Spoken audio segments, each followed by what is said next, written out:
para ustadzku, para mualimku, peka. Ada sesuatu hal yang sedang ditanamkan belakang ini, dipaksa untuk ditanamkan. Bukan kebetulan, dipaksakan untuk ditanamkan. Terutama sasarannya adalah para pemimpin muslimin wal muslimat. Apa itu? Toleransi, toleransi, toleransi. Terus toleransi, kebetulan, toleransi, kebetulan, toleransi, kebetulan. Ini mind war ini Ustadz, ini perang di dalam kepala. Tapi orang Islam masih saja berpikir bahwa kita perang itu fisik. Fisik. Sudah dilupakan, Amerika aja udah gak mau perang fisik. Setiap pesan yang merusak iman Islam dan pola pemahaman Islam dimasukin lewat TV. Dia masukin lewat TV karena kotak hitam itu adalah senjata yang paling ampuh. Senjata yang paling ampuh dengan biaya yang kecil tapi ampuh sasarannya. Lewat musik. Tapi diarahkan ke sana supaya orang Indonesia percaya dan semua orang anak-anak kecil jadi lupa waktu, terutama yang muslim, bahkan emak-emaknya nganterin anaknya perempuan di make up sedemikian rupa seperti orang dewasa, pakai bajunya minim, lalu menghafal lagu-lagu barat yang tidak ada tentang cintanya Allah, daripada anak-anak diantar untuk menghafal Al-Quranul Karim. Ini contoh saja, masih banyak lagi. Iklan, produk. Nih, satu garis hijau, satu garis hijau, satu garis hijau. Kayak garuk gini, kayak digaruk gini. Ustaz, ada pernah lihat hijau? Itu minuman kesegaran. Orang bilang huruf M. Ada 3 garis hijau. Ih Ustaz kok nonton terus sih dari tadi film ceritanya. Terus iya, tapi jangan sampai ambil waktu untuk baca Quran, baca hadis, belajar Quran, belajar hadis, sholat, jangan. Kita perlu tahu juga apa gerakan mereka gitu loh. Maksudnya up to date. Jadi muslim itu jangan ketinggalan zaman. Jangan di dalam tempurung. Kita nggak tahu kita lagi diapain Ustaz. Harus up to date. Pernah lihat itu? M itu monster hijau. Itu satu garis itu vav. Satu garis itu mewakili vav. Vav itu adalah huruf Ibrani. 6. Jadi 3 garis 6, 6, 6. Lambang Dajjal. Kitab Wahyu. Ustadzku terhormat, saya mohon maaf. Wahyu di belakang Ustadz, paling belakang Ustadz. WHY. Wahyu, kitab Wahyu pasal 13 ayat 18. Al-Quran detil menerangkan Dajjal saja. Al-Quran, kitab Wahyu pasal 13 ayat ke-18 Ustadz. Iya, betul Ustadz. Ustadz ini dahsyat, perjanjian baru ya. Dia sampai tahu perjanjian baru, perjanjian lama. Saya makin curiga.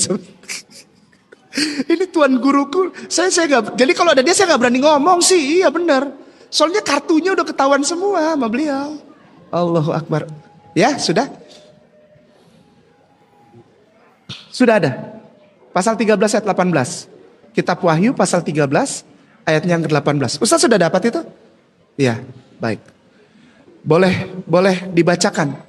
Aduh, saya minta maaf banget. Kalau boleh ada satu mic lagi. Kalau boleh. Enggak usah deh, enggak usah. Maksudnya jangan saya yang baca Ustadz ya.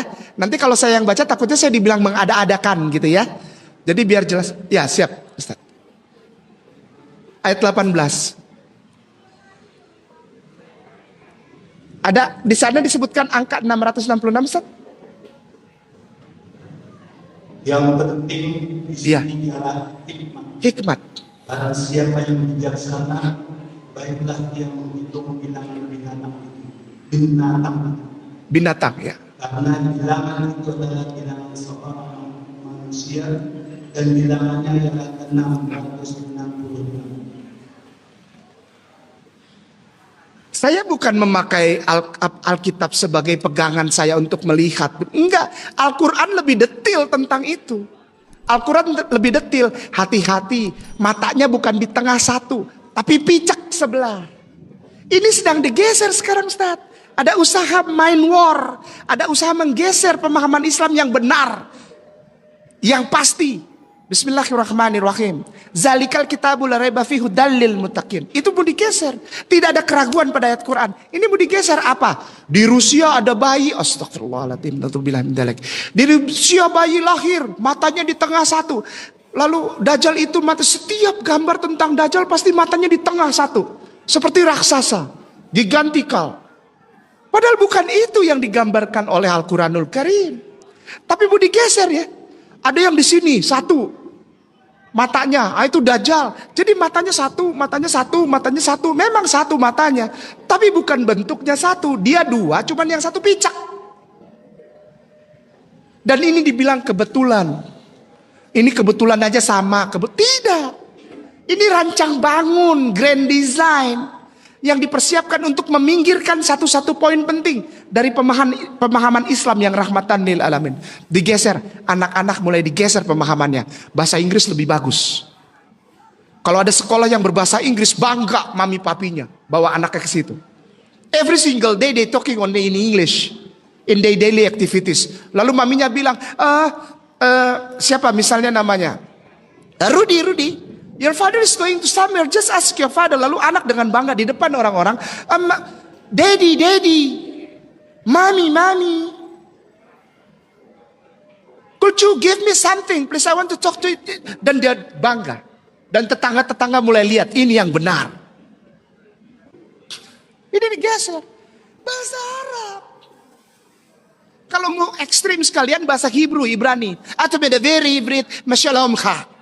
Ayo kita ngobrol bahasa Hebrew, bahasa Ibrani. Sekalian kalau mau ekstrim ya, kalau mau radikal sekalian radikal. Bilangan ini 666 dijadikan mainan, Ustadz. Dijadikan mainan. Disusun huruf itu angkanya jadi 666. Ada seorang penyanyi namanya siapa yang ganteng, penyanyi muslim nih. Yang nyanyi Insya Allah, siapa itu? Ya, Maher Zain. Maher Zain punya lagu yang punya pesan di dalamnya yang sebetulnya orang Islam harus lihat itu. Because the sign so clear. Ada lagunya.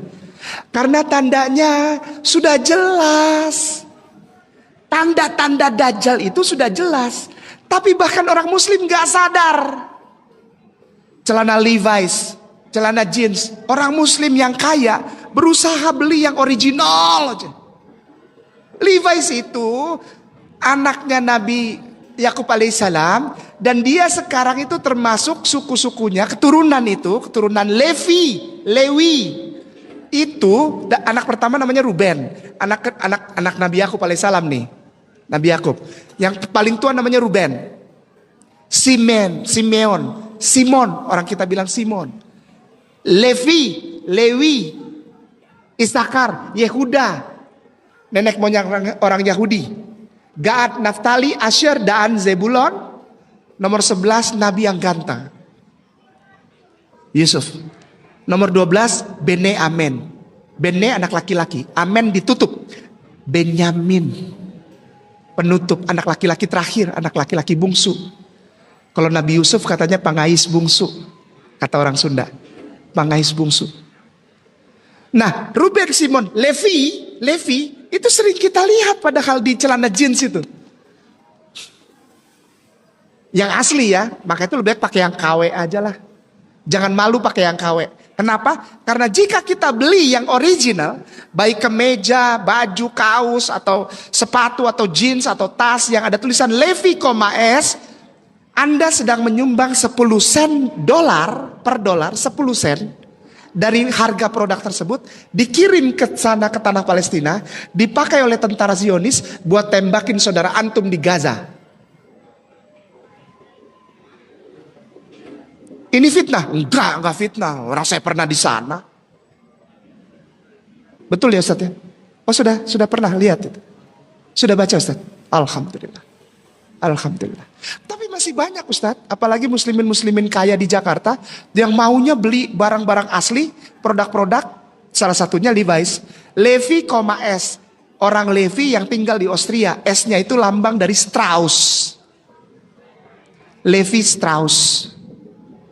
Ini gawat ini. Strauss itu pemberi dana pertama untuk berdirinya lembaga yang namanya Zionis di Jenewa tahun 1912, 1913.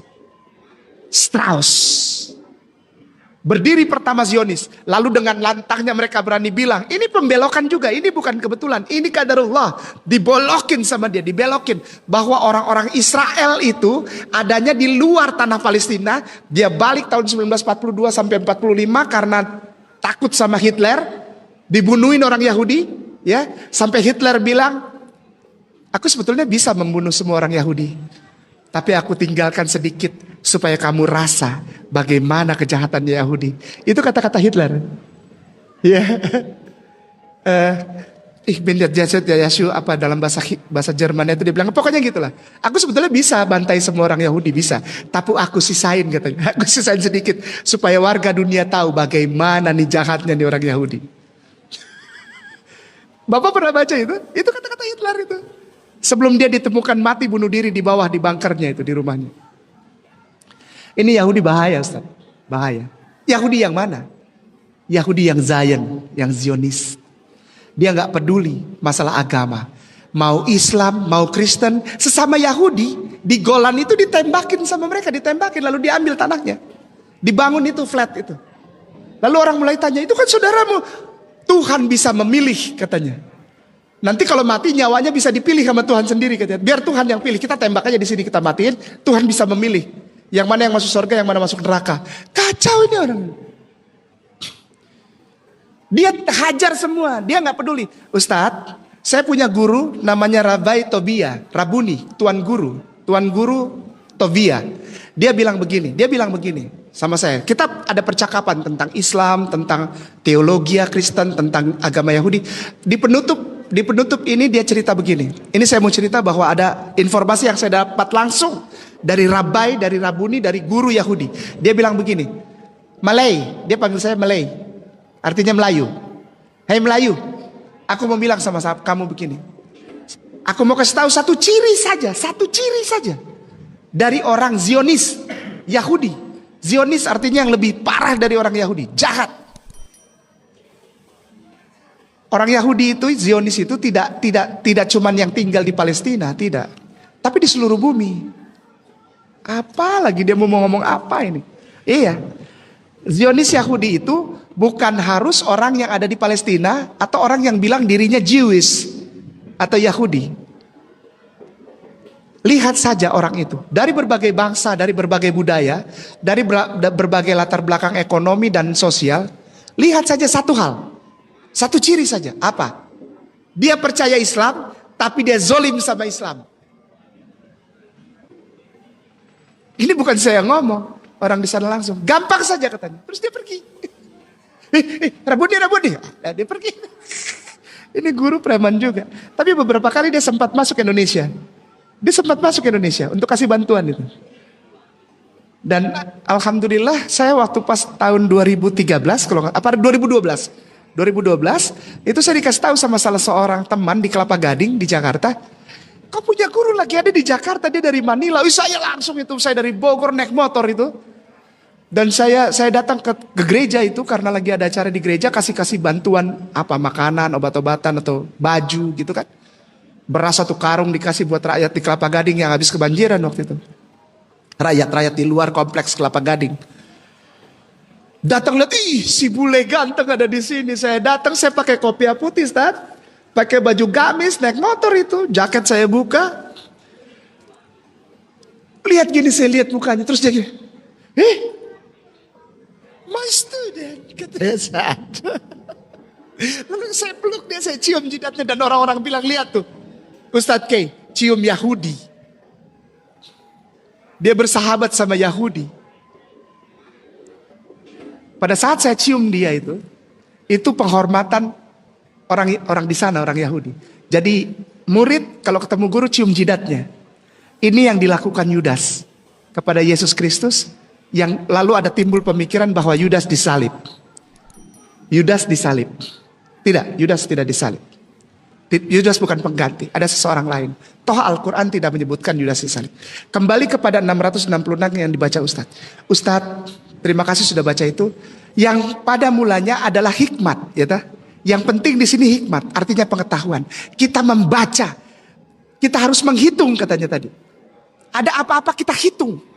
Angka bilangan binatang ini. Alkitab tulis itu, binatang ini.